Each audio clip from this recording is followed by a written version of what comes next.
plus 76.93% gold, minus 49% Bitcoin. Lucas has his hand on his jaw, the phone screen reflected in his eyes. His expression is the specific look of someone who has just seen something they weren't ready to see. But this was the one that was going to change everything. That number, 76.93%. That's not a forecast. That's not a headline designed to get you to click. That is the return on gold over the last 12 months. Measured today, February 25th, 2026. Gold is beating the S&P 500. It's beating the dollar. It's beating Bitcoin. It's beating everything simultaneously. And I need you to understand what that means, because this is not just a market data point. This is the kind of data that has appeared at very specific moments throughout history, moments that lasted decades. So the first question, and I want it to stay with you until minute 22 of this video, is this. Why is gold rising against everything at the same time? Gold and the dollar are supposed to move in opposite directions. Gold and Bitcoin are supposed to move together in a scarce asset rotation, but none of the old rules are holding. In 2024, central banks around the world bought 1,045 tons of gold, net. That's the second consecutive year above 1,000 tons, a number that didn't exist in modern history before 2022. These are not retail investors. These are not speculative hedge funds. These are the custodians of the largest monetary reserves on the planet. The second question, what do central banks know and are paying billions to protect that you don't? The largest corporate Bitcoin position in the world is, at this moment, underwater. Average acquisition cost, $76,000. Current price, $68,797. The third question, is there a price at which that position, leveraged with billions in debt, begins to trigger a cascade effect across the entire market? Bitcoin fell 93% in 2015, 87% in 2018, 77% in 2022. This cycle, from the October 2025 peak, the drawdown is 49%. The fourth question, the technical data are pointing to a specific number, and that number is going to surprise you. And the fifth question, the one you probably came here for, if you hold Bitcoin right now, what do you actually do? Hold, sell, rotate into gold, wait for a specific number? By the end of this video, I'll give you the most honest answer I can. And one of these people is you. Lucas, early 30s, he bought Bitcoin at $98,000 in November of 2025. Not because he'd read a white paper, not because he had a framework, because the numbers were going up, because everyone was buying, because it felt like the people who stayed out were going to regret it. Lucas, I know it comes back. It always comes back. I just need time. The line sounded confident, but the hand that typed it shook. Lucas isn't afraid of losing money. Lucas is afraid of finding out he made a bad decision. He closes the brokerage tab, opens Instagram, closes it, reopens the brokerage. That difference matters, and it will show up when things get harder. Before we move to Grace and Marco, I want to see who's in the room with me today. This wealth rotation is happening everywhere, from Tokyo to New York, and I want to see our global footprint. Drop a comment right now. Tell me your city and the exact local time you're watching this. Are you seeing this at 3 a.m. or 4:15 p.m.? Let me know. Is it sunrise in Miami, high noon in Chicago, or are the lights still on in Los Angeles and Austin? And if you believe that this kind of deep dive analysis is what the market needs right now, hit the like button and subscribe. It's the only way we signal to the algorithm that we want signal, not noise. Now, let's look at Grace, because her mistake is costing her more than she realizes. Grace, early 40s. Grace doesn't have Bitcoin, she never did. She has the S&P 500, contributing every month, consistent, disciplined. She did the right thing. And yet, something isn't adding up. Grace. Gold is for central banks to hoard. It doesn't make sense for my horizon. Grace has the data. She knows gold went up. She's just using the wrong framework to interpret what it means. The difference between data and framework is expensive. She's about to learn that today. Marco, early 50s. Marco doesn't explain what he's doing. Marco doesn't explain what he's doing. He's been buying GLD for 14 months. He didn't announce it. He didn't post about it. He's looking at Bitcoin now with the expression of someone who has seen this pattern before. Marco, it always looks the same at the beginning. The problem is nobody believes it's the beginning. He closes his laptop. His decision has already been made. What's left is watching where the other two go wrong, and exactly how. Lucas is at his desk. He glances away from the screen. Quietly, almost to himself, Lucas. Everyone keeps telling me it always comes back. They're right, and I'm going to prove that case as strongly as I can before I tell you what the data actually show.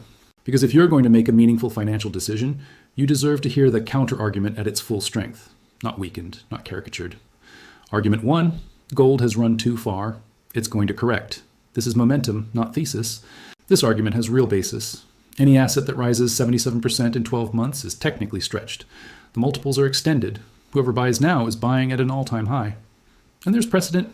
Gold surged violently in 2011, reaching $1,900 per ounce, and then spent 4 years falling. People who bought the top lost money for a decade. That is true. It is verifiable, and it deserves to be taken seriously.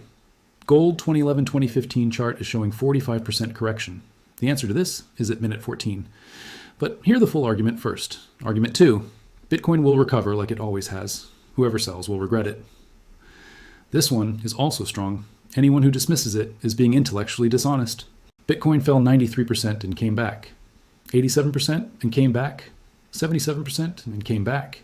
Whoever sold at the bottom of each cycle and didn't repurchase left 300, 400, 600% returns on the table. That is also true, and it needs to be acknowledged. The historical cycle says whoever held and DCA'd through the bear market won, without exception. The answer to that argument is at minute 18. Keep watching. Argument 3. ETFs and institutional adoption changed Bitcoin permanently. It's not the same asset it was in 2018. This may be the most sophisticated argument of the three. With $81 billion in US Bitcoin ETFs, with Strategy holding 717,000 units, with banks now able to custody crypto as collateral, Bitcoin in 2026 is fundamentally different from Bitcoin in 2018. It has an institutional base. It has different liquidity. It has a demand floor that prior cycles didn't have. That is true, and it's exactly what makes the next section so important. Grace is at her desk, looking at the ETF AUM data, an expression of recognition. She's hearing this argument and internally agreeing. The answer to this specific argument is at minute 22, because that's where we'll see what financialization actually does to an asset during a bear market. Lucas is standing at the window, night. The street below, normal city movement. He holds his phone but isn't looking at it. He's looking out. There's a moment in every cycle when the data stops being abstract, when the percentage stops being a number and becomes a personal question. Lucas looks at the phone, places it face down on the desk, goes to get water. Marco has a printed document on his desk. It's not from 2026. It's not from 2020. A printed page. Header. Gold Reserve Act, February 1934. Marco. Roosevelt repriced gold overnight. 69% in a single act. No warning. And the stock market took 25 years to get back to where it was. 25 years to return to the nominal peak of 1929. A timeline. 1929 ATH. Crash. Flatline. 1954 recovery. Below that line, gold climbing. Lucas, still. Lucas, 25 years. I'm 31. Marco, the second one was bigger. 1971. Nixon closes the gold window. The dollar detaches from the metal. And one of the greatest capital rotations in history begins. Gold chart 1971 to 1980. Scale, $35 to $850 per ounce. Over 2,000% in 9 years. In real terms, adjusted for the inflation that exploded during that period, peaking at 13.5% in 1980, the stock market was essentially flat for a decade. Whoever was in equities didn't nominally lose. In real purchasing power, they forfeited everything gold gained. The third rotation, 2001. After the dot-com bust, gold was at $270. By 2011, it reached $1,895. Gold 2001 to 2011, plus 601%, from $270 to $1,895. S&P 500, 2000 to 2011, approximately 0% nominal TARG negative in real terms. That's a decade. An entire generation of investors who went flat in equities while commodities and gold captured most of the real wealth creation. The pattern. No finance textbook will teach you. These three rotations share one structural fingerprint. 1. Sovereign debt growth outpacing economic growth persistently. 2. Loss of confidence in the central monetary system. 3. Capital migrates toward assets with no counterparty. Assets that are nobody's obligation. U.S. public debt today, $38.56 trillion. Projected FY 2026 deficit, $1.9 trillion. CBO projects debt at 120% plus of GDP by 2036 10-year Treasury yield, 4.05%. Insufficient to compensate for the real cost of risk. Marco looks at the paper, then at the current chart. They're not identical, but they have the same skeletal structure. Marco, it's not about prediction, it's about recognition. He folds the printed page and places it in a drawer, calmly. This partially answers the first and second questions I planted at the beginning. Why is gold rising against everything simultaneously? Because in each of the 3 historical rotations, it did exactly that. First against the dollar, then against equities, then against everything, including assets that should be correlated. What do central banks know? They know that when sovereign debt persistently outgrows economic growth, monetary system credibility is the asset that depreciates fastest. And they are buying the hedge. Lucas, still at the window. But now, subtle difference, he's holding his phone screen up. He read something. He's no longer avoiding it. He doesn't do anything. He just looks at the screen. His expression is different now. Not anxiety anymore. Attention. Silence. The data didn't change. What changed was the question he's asking about it.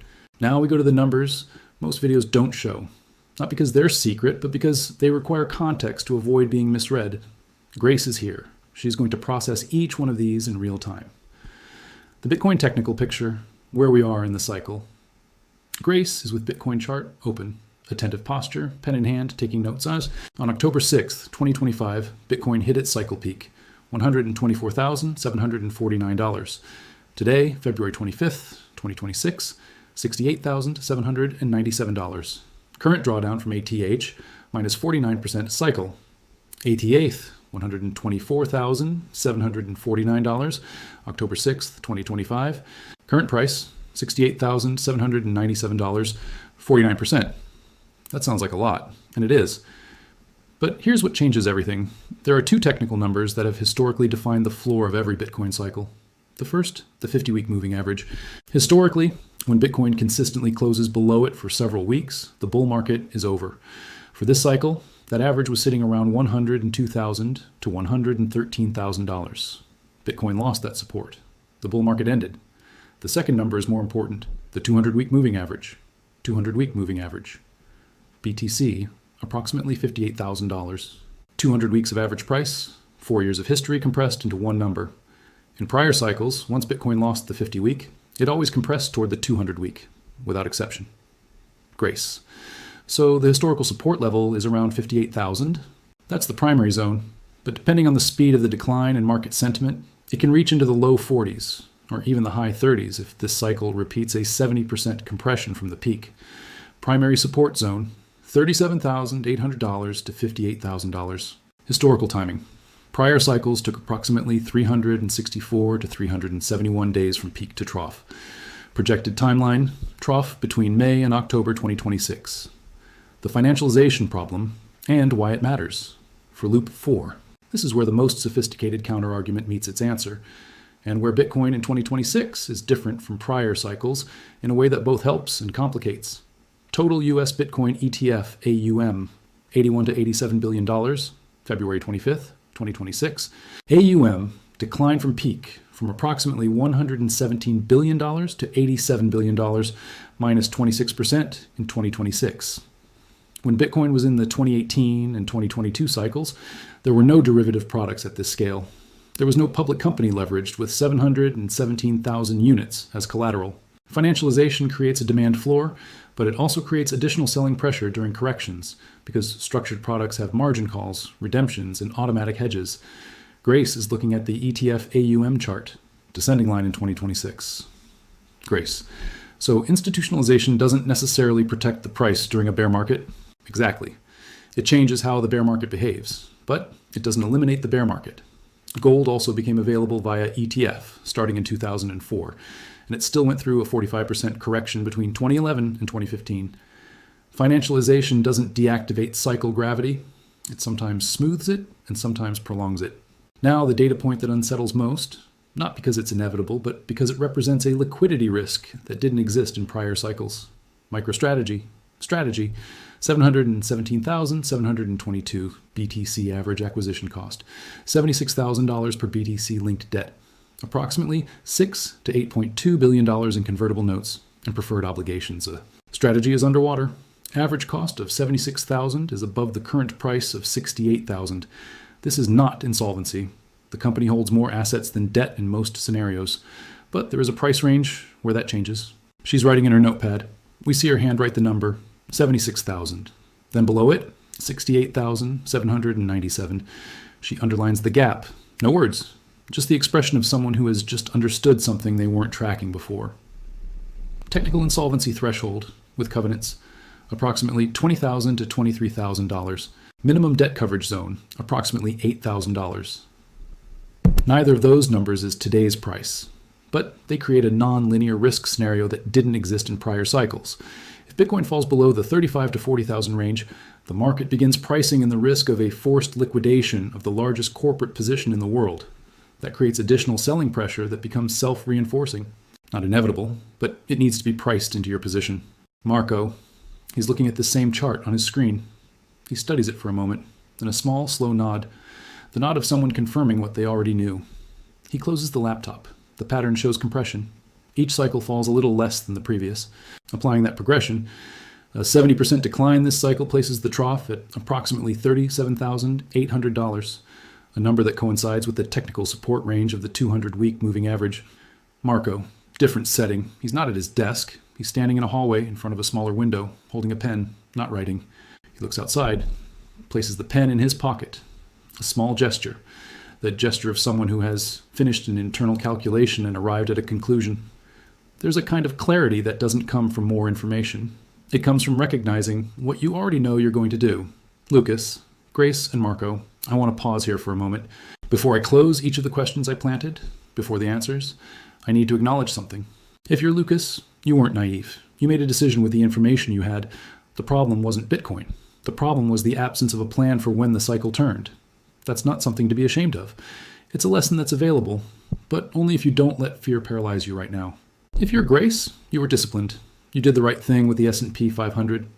What might be missing isn't risk tolerance. It's the understanding that wealth protection and wealth growth are two different problems with different solutions at different points in the cycle. If you're Marco, you already know what comes next. The hard part isn't the decision. It's having the patience to hold it while everyone around you acts with urgency. Here is an old bank money clip, the kind made of metal. Marco holds it briefly and places it back on the desk. Money used to be gold, then it was paper, then it was digital. Every time confidence in the previous system fractured, capital moved. Not all at once, not in an orderly way, but it moved. Why is gold rising against everything at the same time? Because in each of the three great capital rotations of modern history, 1934, 1971 to 1980, and 2001 to 2011, gold did exactly this. First, it moved against the dollar, then against equities, then against everything, including assets that were supposed to be correlated. What we're seeing today is not exceptional. It is structural. Gold didn't rise because people got scared. It rose because the custodians of the largest monetary reserves on the planet are paying to exit a system that can no longer sustain the weight of its own debt. When sovereign debt persistently grows faster than GDP, monetary credibility is the first asset to depreciate. Gold is the hedge against that depreciation. What do central banks know that you don't? They know that 1,045 tons in 2024 is not a bet. It's a policy. Poland, 90 tons. China, India, Turkey, Czech Republic. This is not speculation. This is sovereign reserve diversification away from the dollar and from treasuries. The 10-year treasury yield sits at 4.05%. The projected U.S. fiscal deficit for 2026 is $1.9 trillion. In simple arithmetic, the U.S. is issuing debt faster than growth can justify, and central banks around the world are reading that balance sheet. What they know, that at some point, the cost of carrying U.S. sovereign debt will exceed the benefit of holding it as a reserve, and they are positioning before that becomes publicly obvious. The direct answer, strategy does not enter technical insolvency at $68,000. The risk of forced liquidation begins to appear somewhere around $20,000 to $23,000, depending on the specific covenants of the convertible notes. The minimum debt coverage threshold exists theoretically around $8,000. Neither of those numbers is today, but they create a nonlinear risk profile that didn't exist in prior cycles. If Bitcoin falls below the 35,000 to 40,000 range, the market starts pricing the risk of a forced unwind of the world's largest corporate position. That creates cascading sell pressure that feeds itself. Not inevitable, but it must be factored into your sizing. Where do the technical data actually point? The technical data point to primary support around $58,000, the 200-week moving average. With greater compression, the cycle regression model points to the $37,000 to $42,000 range. Historical timing, from peak to trough, is approximately 360 to 371 days. That places the potential bottom between May and October of 2026. The good news? Those same historical numbers include the other side. Every single time Bitcoin touched that support level, the following cycle carried it to new all-time highs. The 200-week moving average is not the end. Historically, it's been the entry point that changed generations. What do you actually do with your Bitcoin right now? This is the most honest answer I have. There is no universal answer. There is an answer by position type, by time horizon, and by capacity to withstand drawdown. But there are principles the data support. First, if you're leveraged, the absolute priority right now is to reduce or eliminate that leverage. Bear markets with leverage do not end well, and the liquidation statistics from 2018 and 2022 are unambiguous. Second, if you hold Bitcoin without leverage, and with a 4 to 6 year horizon, the historical data from every prior cycle say that holding, and ideally DCAing in the range below the 200-week moving average, produce the largest returns in the history of any asset class. Third, if you've never had gold exposure in your portfolio, the central bank argument, the sovereign debt argument, and the historical rotation data suggest that now may be the moment to have it. And fourth, intelligent diversification is not cowardice. It is the framework that survives every scenario, including the one you didn't see coming. For Lucas, the biggest mistake you can make right now is not holding Bitcoin. It's holding without a plan. Define today. What is your DCA price if Bitcoin reaches 58,000? What if it reaches 42,000? Do you have capital set aside for that moment? Or are you waiting without any dry powder? The position you bought at 98,000 can still be the best trade of your life, if you survive the cycle with your liquidity intact and your head in the right place. But that requires a plan now, not blind conviction.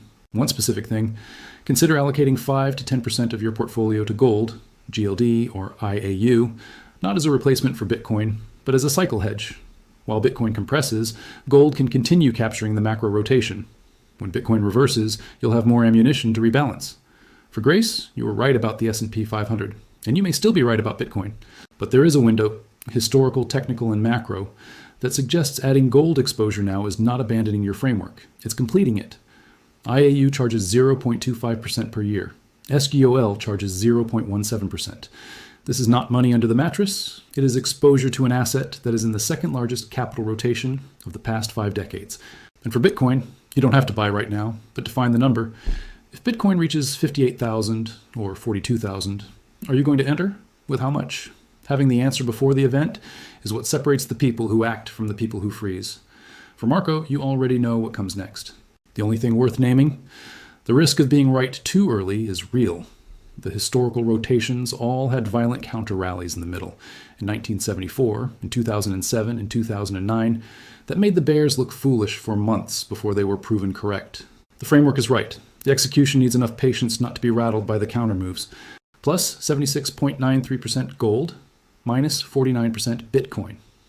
In every prior capital rotation, gold mining companies didn't just follow the metal. They delivered 3 to 8 times the return of gold itself. Leave one word in the comments, Lucas, Grace, or Marco. You know which one you are. One last thing. The average person watched less than 5 minutes of this video before clicking away for something easier.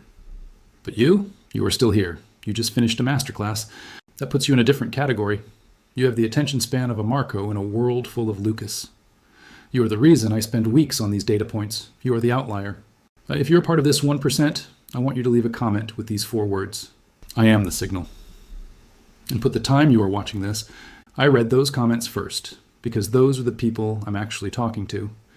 Don't forget to leave your character name, Lucas, Grace, or Marco. I'll see you in the next one.